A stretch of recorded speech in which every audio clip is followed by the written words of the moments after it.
내란 특검이 법무부와 대검찰청 등에 대한 압수수색에 나섰습니다. 박성재 전 법무부 장관, 심우정 전 검찰총장에 대한 강제 수사에 착수한 건데요. 자세한 내용 취재기자 연결해서 알아보겠습니다. 이경국 기자. 네, 내란 특검에 나와 있습니다. 네, 먼저 특검의 압수수색 내용부터 전해주시죠.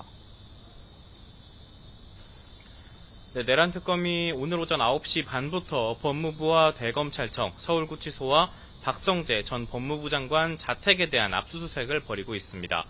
특검은 박성재 전 장관은 물론 심우정 전 검찰총장도 대상이라고 밝혔는데요.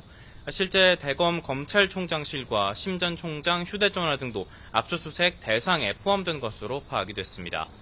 특검은 오늘 강제 수사가 내란 혐의와 관련돼 있다는 입장입니다. 앞서 박성재 전 장관은 계엄 선포 뒤 출국 금지 업무를 담당하는 팀의 출근 및 대기를 지시했고요. 간부회의를 소집해서 합동수사본부 검사 파견 검토를 지시한 바 있습니다. 또 앞서 방첩사 요원들은 수사기관에 나와서 계엄 당시 선관 이외 검찰과 국정원이 올 거란 말을 들었다고 진술한 바 있습니다. 이에 검찰은 어떤 파견 요청도 받은 적이 없다며 사실 무근이라고 부인했는데 특검은 강제 수사를 통해 관련 내용을 확인할 것으로 전망이 됩니다. 이와 함께 특검은 심우정 전 총장에 대해서는 법원의 윤석열 전 대통령 구속 취소 결정에 즉시 항고하지 않았던 부분도 압수수색 혐의에 포함됐다고 설명했습니다. 네, 내란 특검이 청구한 한덕수 전 국무총리 구속영장 심사 일정도 잡혔다고요? 맞습니다. 내란 특검은 어제 오후 한덕수 전 총리에 대한 구속영장을 청구했습니다. 헌정사상 처음 전직 국무총리가 구속갈림길에 서게 됐는데요.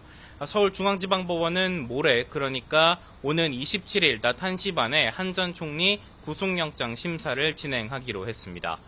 특검은 한 전 총리가 계엄 당시 국무총리로서 대통령의 국가와 헌법수호 책무를 보좌했어야 하는데도 위헌 위법한 비상계엄 선포를 막지 못했다며 내란 우두머리 방조 혐의를 적용했습니다. 또 윤 전 대통령 탄핵 심판에 나와 계엄 관련 문건을 받은 적이 없다고 위증한 혐의 역시 영장 청구서에 담겼습니다. 사후 계엄 선포문 작성과 폐기에 관여한 데 대해서는 허위 공문서 작성 및 행사 혐의 등이 적용됐습니다. 특검은 법원에 낸 54쪽 분량 영장 청구서에서 범죄의 중대성을 설명하는 데 가장 많은 분량을 할애한 것으로 파악됐습니다. 네, 최상병 특검 수사 상황도 짚어보겠습니다. 오늘도 전방위 수사를 이어간다고요? 맞습니다. 관련자 소환 조사가 오전부터 줄줄이 진행되고 있습니다. 특검은 최상병 순직과 관련해서 당시 군 지휘부였던 박상현 전 해병대 1사단 7여단장, 최진규 전 포 11대 대장을 업무상 과실치사상 혐의 피의자 신분으로 불러서 조사하고 있습니다. 이와 함께 최상병 사건 초동 조사를 이끌었던 박정훈 대령을 참고인 신분으로 불러서 수사 외압 의혹에 대한 조사도 진행하고 있습니다. 또 임성근 전 해병대 1사단장 구명 로비 의혹 수사도 이어지는 모습입니다.